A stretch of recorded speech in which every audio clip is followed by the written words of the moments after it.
Bienvenidos a la economía. En Ecuador se agrava el paro indefinido convocado por el mayor movimiento indígena del país, la CONAIE. Los manifestantes exigen al gobierno del presidente conservador Guillermo Lasso reformas sociales y económicas en momentos en que el país está duramente golpeado por la inflación y el desempleo. Reclaman medidas a la crisis económica y contra las políticas implementadas por el gobierno de la mano del Fondo Monetario Internacional, que han supuesto subidas de impuestos, eliminaciones de subsidios y recortes en salud, educación o prestaciones sociales. Unas severas medidas que, dice la CONAIE, no están a la altura de la realidad sobre el terreno. Bueno, y tenemos la oportunidad de hablar con Santiago García Álvarez, es presidente de la Mesa de Economía de Diálogos Nacionales Pacto Social, que nos acompaña desde Quito. ¿Qué tal, señor García? Muchos saludos. Un gusto estar en este importante programa latinoamericano. Señor García, muchos motivos económicos han llevado a estas movilizaciones actuales en el Ecuador, pero ¿cuál es su análisis? ¿Cuánto tiene que ver el pacto con el Fondo Monetario Internacional en todo esto? Yo creo que tiene que ver el pacto, el convenio de crédito, pero fue firmado en el año 2020, en plena pandemia del COVID-19. Definitivamente influye, pero no creo que sea la gran causa que nos ha llevado a este nivel. Yo creo que son las políticas en general del propio gobierno, que tratando de armonizar la parte fiscal, ese ordenamiento de las cuentas públicas que venían muy golpeadas, muy mal manejadas, con un nivel de endeudamiento muy agresivo, pues está pasando factura porque en economía y en países como los latinoamericanos, y en particular el Ecuador, ese tipo de políticas tienen que ser manejadas muy cuidadosamente. No se puede cerrar la política exclusivamente a esos grandes agregados macroeconómicos, sino tiene que haber válvulas de escape para atender las necesidades muy puntuales de la gente. Y Ecuador tiene un problema fuerte. Fuimos los países más afectados por el COVID-19. Los niveles de pobreza llegan al menos 4 de cada 10 ecuatorianos son pobres.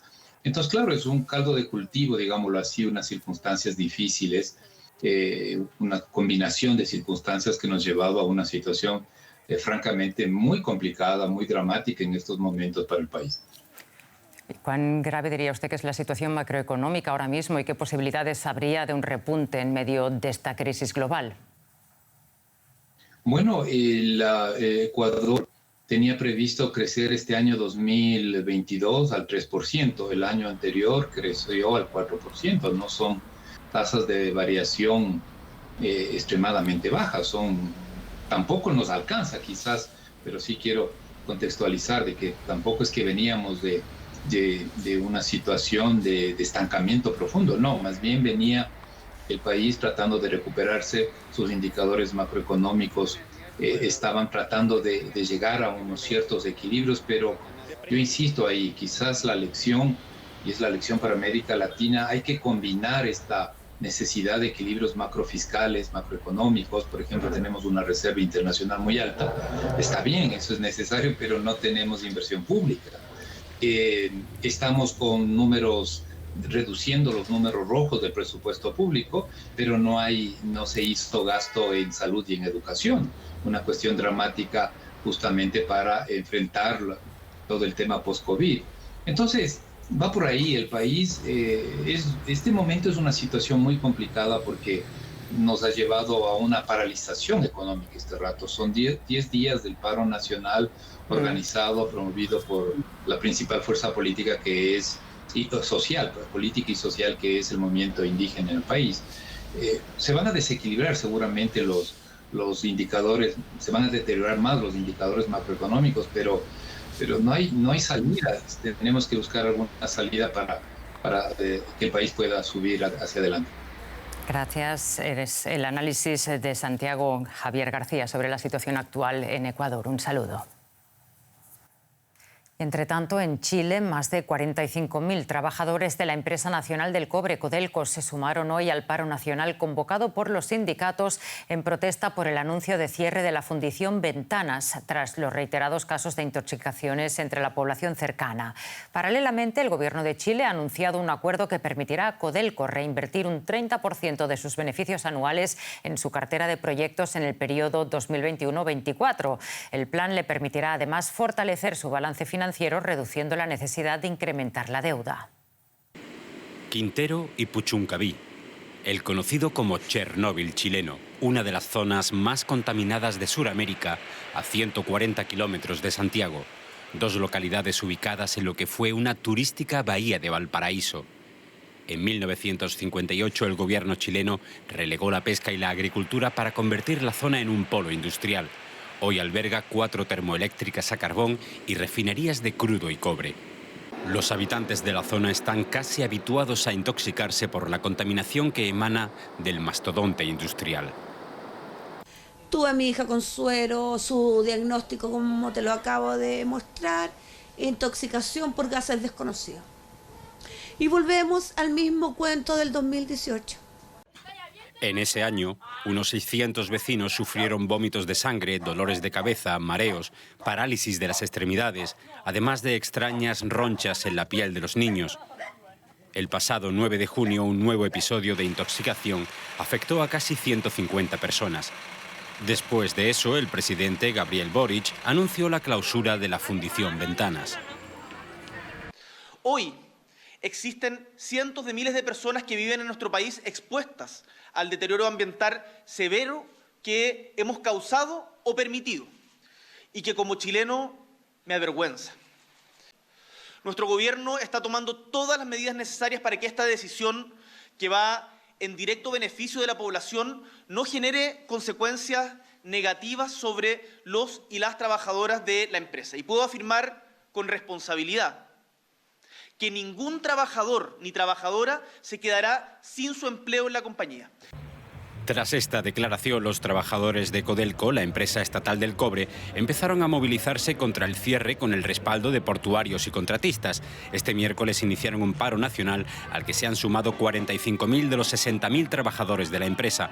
Muchos temen que detrás de este movimiento se esté enmascarando el proceso de privatización de la compañía.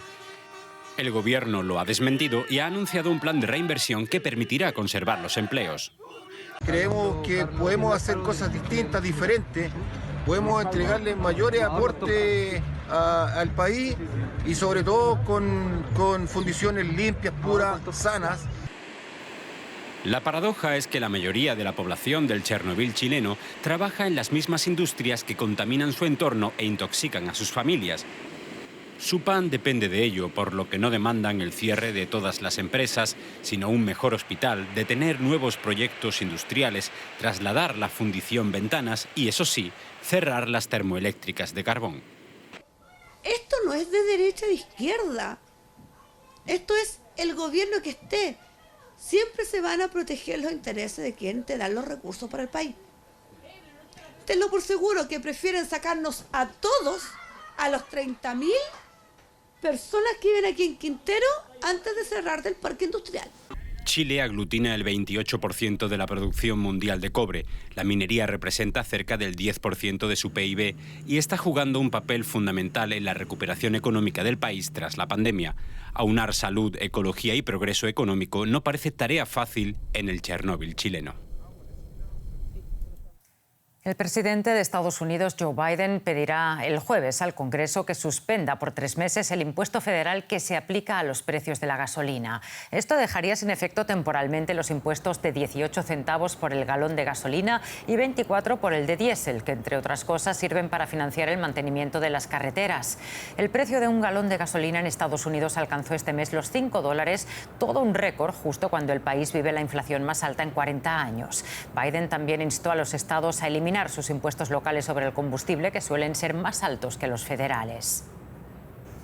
Y analizamos estas informaciones con nuestra compañera Ana Nieto en la Bolsa de Nueva York. Ana, suspender impuestos para combatir la inflación. ¿Qué posibilidades hay de que el plan de Biden salga adelante? Muy poco, quizá ninguno. La verdad es que es algo que está haciendo un poco de cara a la galería política, porque aunque no tenga ninguna mano para rebajar la inflación, sí que va a ser responsable por ello, pero no tiene los votos en el Congreso, que es quien tiene que decidir si esto se lleva a cabo o no. Ni los demócratas ni los republicanos están a favor de suspender temporalmente el impuesto a las gasolinas y al diésel. Los demócratas nunca lo han estado y los republicanos ahora tampoco lo están, porque dicen que no va a hacer nada por elevar la oferta de combustible, que es lo que ellos creen que se necesita en estos momentos. Realmente las dudas que hay por parte del Partido Demócrata y por parte de muchos economistas es que los distribuidores de gasolina vayan a aplicar esta bajada a los consumidores finales, es decir, que llegue finalmente a rebajar algo la inflación. Y en el caso de que sí que llegue, que no se destruya la demanda, que eso es algo que sí que tiene que pasar, aunque sea doloroso, para presionar los precios a la baja. El impuesto sobre gasolinas y sobre diésel no sube, es de 18 centavos el galón y de 24 en el caso de diésel desde el año 1993. Solamente un político, John McCain, cuando estaba en campaña por el Partido Republicano, pidió eliminarlo. Entonces Obama dijo que era un truco político. Bueno, Ana, ¿y hay otras medidas que el Gobierno pueda tomar o esté barajando para rebajar la inflación? El Gobierno casi no puede tomar ninguna otra medida. En realidad, lo único que le queda sobre la mesa es suspender los aranceles a la importación de productos chinos por valor de 350.000 millones que impuso Donald Trump en su legislatura.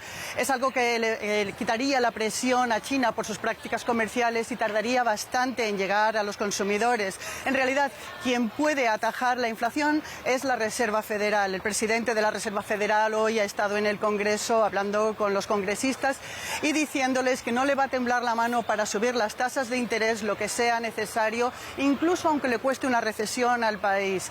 Piensa que la inflación es peor que tener una inflación, y eso es lo que quiere hacer. El objetivo de la inflación de la Reserva Federal es del 2% y ahora mismo la inflación está rondando el 8,6%. Pues veremos qué quedan de todas estas medidas que se están pensando. Muchísimas gracias, Ana, por este análisis.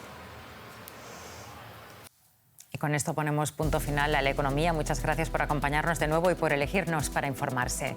Adiós, hasta más tarde.